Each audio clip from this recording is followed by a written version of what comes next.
जय श्री राम मित्रों, इस बार हनुमान जयंती के पावन पर्व पर अति शुभ योगों का निर्माण हो रहा है। तो इस दिन आप शुभ योग में भगवान हनुमान जी की पूजा आराधना करेंगे और उनकी व्रत कथा को श्रवण करेंगे तो अनंत गुना फलों की प्राप्ति होगी। भगवान हनुमान जी का आशीर्वाद भी आपको मिलेगा। तो मित्रों, आज आपको हम बताएंगे हनुमान जयंती पर भगवान हनुमान जी को प्रसन्न करने के लिए किस प्रकार से पूजा आराधना आपको करना चाहिए। तो मित्रों, आप सभी का बहुत बहुत स्वागत है आपके अपने ही चैनल एस्ट्रो गुरुजी में। यदि आपने अभी तक हमारे चैनल को सब्सक्राइब यदि नहीं किया हो तो अभी सब्सक्राइब कर लें और बेल आइकन को अवश्य दबाएं, जिससे हमारे अगले आने वाले नए वीडियो की नोटिफिकेशन सबसे पहले आपके पास पहुंचे। आप नित्य नई नई ज्ञानवर्धक जानकारियां व नित्य का राशिफल हमारे चैनल से प्राप्त करते रहें। तो हनुमान जयंती भगवान हनुमान जी के जन्मदिन के रूप में मनाई जाती है। इस दिन भक्त लोग बजरंग बली के नाम का व्रत रखते हैं। तो हर साल हनुमान जयंती जो है चैत्र मास शुक्ल पक्ष की पूर्णिमा तिथि को मनाई जाती है। हालांकि कई स्थानों पर यह पर्व कार्तिक मास हिंदू माह के कृष्ण पक्ष के 14वें दिन मनाया जाता है। इस साल चैत्र मास की पूर्णिमा तिथि यानी हनुमान जयंती दिनांक 16 अप्रैल 2022 शनिवार के दिन रहेगी। तो हनुमान जयंती पर बनने वाला शुभ योग इस प्रकार से रहेगा। 16 अप्रैल को प्रातःकाल 5:34 से हर्षण नाम का योग आरंभ होगा, जो कि 17 अप्रैल 2022 को देर रात्रि 2:45 तक रहेगा। इस योग में पूजा आराधना करने का अनंत गुना फल मिलता है। हर्षण योग का महत्व इस प्रकार से है, जैसा कि नाम से स्पष्ट है कि हर्ष का अर्थ खुशी व प्रसन्नता होती है। ज्योतिष शास्त्र के अनुसार इस योग में किए गए कार्य खुशी प्रदान करते हैं और समृद्धि प्रदान करते हैं। हालांकि इस योग में पितरों को मनाने वाले कर्म नहीं करना चाहिए, पितृ के निमित्त कर्म नहीं करना चाहिए। तो हिंदू पंचांग के अनुसार पूर्णिमा तिथि 16 अप्रैल 2022 शनिवार को देर रात्रि 2:26 से शुरू होगी, जो कि 17 अप्रैल 2022 रविवार को 12:24 पर समाप्त होगी। ऐसे में यह जो पर्व है दिनांक 16 अप्रैल को ही मनाया जाएगा। तो इस दिन भगवान हनुमान जी की पूजा आराधना आपको इस प्रकार से करना चाहिए। व्रत की पूर्व रात्रि को जमीन पर सोने से पहले भगवान राम और सीता माता के साथ साथ हनुमान जी का स्मरण करके सोना चाहिए। और इस दिन प्रातःकाल सूर्योदय से पहले उठ करके आपको सूर्य भगवान को अर्घ्य देना चाहिए और फिर भगवान राम और माता सीता और हनुमान जी का नाम उच्चारण करना चाहिए। जल्दी सवेरे स्नान ध्यान आपको कर लेना चाहिए। हाथ में गंगाजल लेकर के इस दिन व्रत का संकल्प लेना चाहिए। इसके बाद पूर्व की ओर बैठ करके भगवान हनुमान जी की प्रतिमा को विराजित करें और विनम्र भाव से भगवान हनुमान जी की प्रार्थना करें। धूप दीप नैवेद्य अर्पित करें, ऋतुफल अर्पित करें और अंत में भगवान की कर्पूर से आरती उतारें, क्षमा प्रार्थना करें। आपकी जो मनोकामना है भगवान हनुमान जी के सामने प्रकट करें, तो इससे हनुमान जी की विशेष कृपा आपको मिलेगी। पूजा अर्चना करने के पश्चात भगवान हनुमान जी के जन्म की कथा को अवश्य श्रवण करें, इससे हनुमान जी महाराज का आशीर्वाद आपको मिलेगा। तो हनुमत जन्मोत्सव पर बनने वाले अति शुभ मुहूर्त इस प्रकार से रहेंगे। ब्रह्म मुहूर्त का समय इस दिन प्रातःकाल 4:26 से आरंभ होगा, जो प्रातःकाल 5:10 तक रहेगा। और इस दिन का अभिजीत मुहूर्त दिन के 11:55 से आरंभ होकर के दोपहर 12:47 तक श्रेष्ठ समय रहेगा। इस दिन विजय मुहूर्त रहेगा दोपहर 2:03 से आरंभ होकर के अपराह्न काल 3:21 तक विजय मुहूर्त रहेगा। और इस दिन गोधूली वेला का सही मुहूर्त रहेगा शुभ मुहूर्त सायंकाल 6:34 से आरंभ होकर के तो शाम के 6:58 तक का समय श्रेष्ठ रहेगा।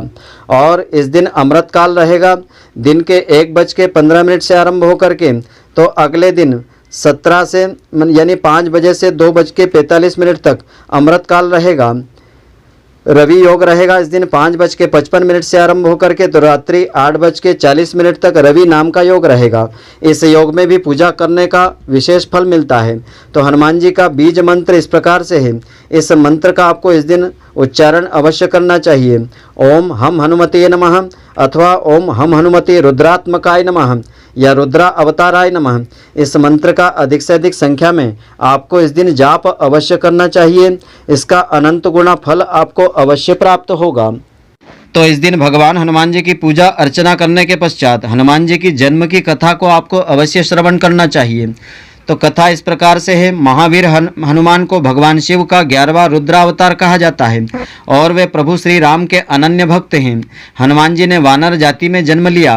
उनकी माता का नाम अंजना यानी अंजनी और उनके पिता का नाम जो है केसरी है।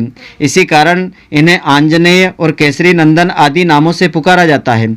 वहीं दूसरी मान्यताओं के अनुसार हनुमान जी के जन्म के पीछे पवन देव का योगदान था। तो एक बार अयोध्या के राजा दशरथ अपनी पत्नियों के साथ पुत्रेष्ठी यज्ञ कर रहे थे। यह हवन पुत्र प्राप्ति के लिए किया जा रहा था। हवन समाप्ति के बाद गुरुदेव ने प्रसाद की खीर तीनों रानियों में थोड़ी थोड़ी बांट दी थी। खीर का एक भाग एक कौवा अपने साथ एक जगह पर ले गया जहां पर अंजनी मां तपस्या कर रही थी। यह सब भगवान शिव और वायुदेव ने की इच्छा के अनुसार हो रहा था। तो तपस्या कर रही अंजना के हाथ में जब खीर आई तो उन्होंने उसे शिवजी का प्रसाद समझ करके ग्रहण कर लिया। इसी प्रसाद की वजह से भगवान हनुमान जी का जन्म हुआ था। अगली कथा इस प्रकार से है। सूर्य के वर से सुवर्ण के बने हुए सुमेरु में केसरी नंदन का राज्य था। उनकी अति सुंदरी अंजना नाम की स्त्री थी।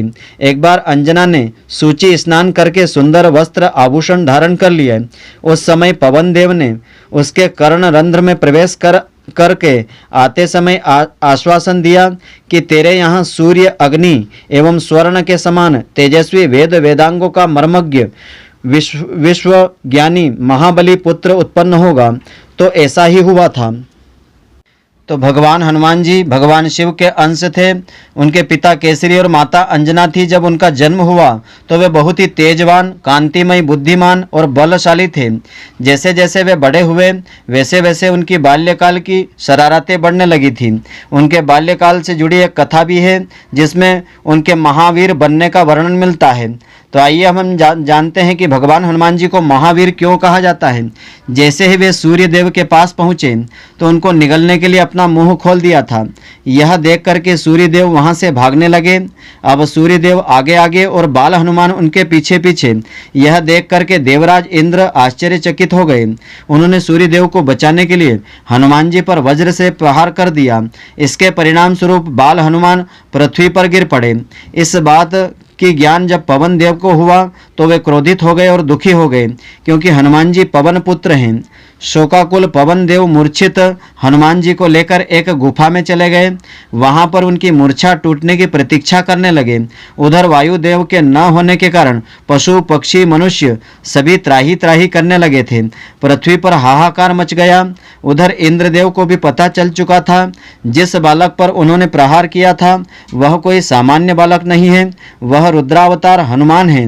वायुदेव के दुख को दूर करने और पृथ्वी पर वायु के संकट को दूर करने के लिए त्रिदेव यानी ब्रह्मा विष्णु महेश के साथ सभी प्रमुख देवता उस गुफा में प्रकट हो गए।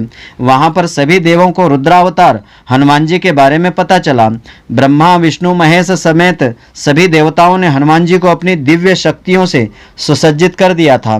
सूर्य देव ने हनुमान जी को शिक्षा का दायित्व लिया और बाद में वे हनुमान जी के गुरु बने। इस प्रकार सभी देवों की शक्तियों के मिलने से पवन पुत्र महावीर हनुमान बन गए, जो अपने प्रभु श्री राम के संकट मोचन कहलाए थे। तो मित्रों, आशा करता हूं कि आपको हमारी यह ज्ञानवर्धक जानकारी पसंद आई होगी। यदि आपको पसंद आई हो तो आप हमारे वीडियो को लाइक व शेयर अवश्य करें। धन्यवाद। जय श्री राम मित्रों, फिर मिलेंगे।